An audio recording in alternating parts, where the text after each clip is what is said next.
So now a couple things with this that I think people jack up. And that's with how to do it off the machines. So um, a couple of points here. So I have three plates that are on the ground.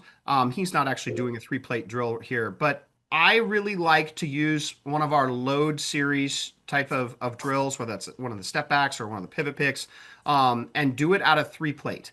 So we will take 2 reps doing a loading drill off of the back plate, then 2 off the middle, then 2 off the front that I have laying down here. And what happens is when you're putting a kid in a loading drill, they really are forced to start earlier and paying attention to when to go. So when you're off of a machine, um, the what I like to do, if you look at, I know it's, I hope you guys can see it. I'm in the background here. I'm feeding this machine, and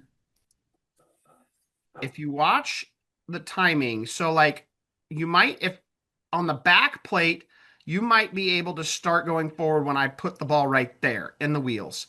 If it's on the middle, it might be at the top of my where I've got the ball raised up.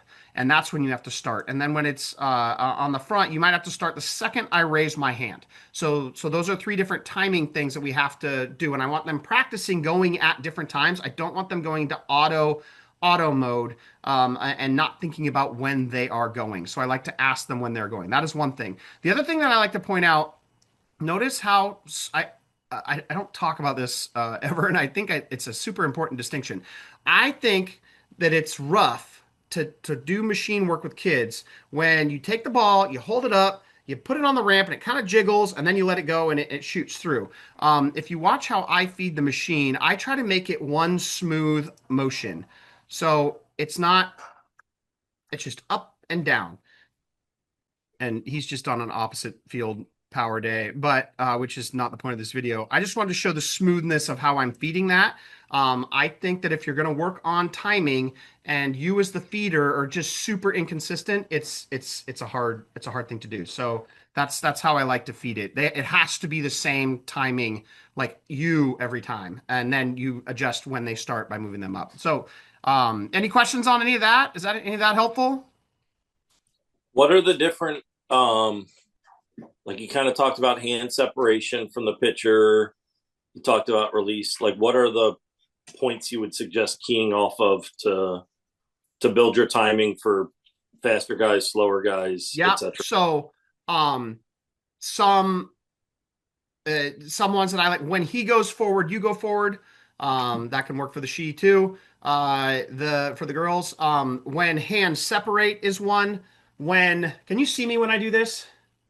Mostly. I Mostly. mean, Okay. it's, So, when the start of the turn is one. okay. And then at like once you can see the chest is one, ball release is one, and those are enough where like you can get close. And now you're close enough where you're gonna have a chance on that first 0-0 fastball you get because you made sure that you were in the ballpark. But if you picked you pick ball release and he's a hard thrower, and you waited till first strike is thrown over the middle to find that out, and you're late, then like not you just missed an opportunity to get a good hit. So, yeah, those are the ones. Okay. And then Sound good? slower is just if it's a slower guy, it's just wait until Like wait after until ball like release. wait a half a After beat ball release is after ball one. release. Say again. If it's slower, just it's how many beats after ball release kind of thing. Yeah, it's tough after ball release on real slow guys. So like right after ball release is like the one cue I have. Another one that will work is have them think I'm sitting curveball. And so actually switching in this cage right here, we'll do that. We'll have this cage be a fastball, and the next cage will be a slow breaking ball, and we'll practice sitting those different speeds. And so when we're working the kids, we'll do a round where you're going to sit fastball, and after 3 barrels, you're going to hop over, and now you're going to sit curveball for 3 barrels. And so having an approach of I'm going to sit curveball can kind of automatically slow guys down. You have to play with it to see if it works, but on the slow guys and see if that's helpful. But that's another one.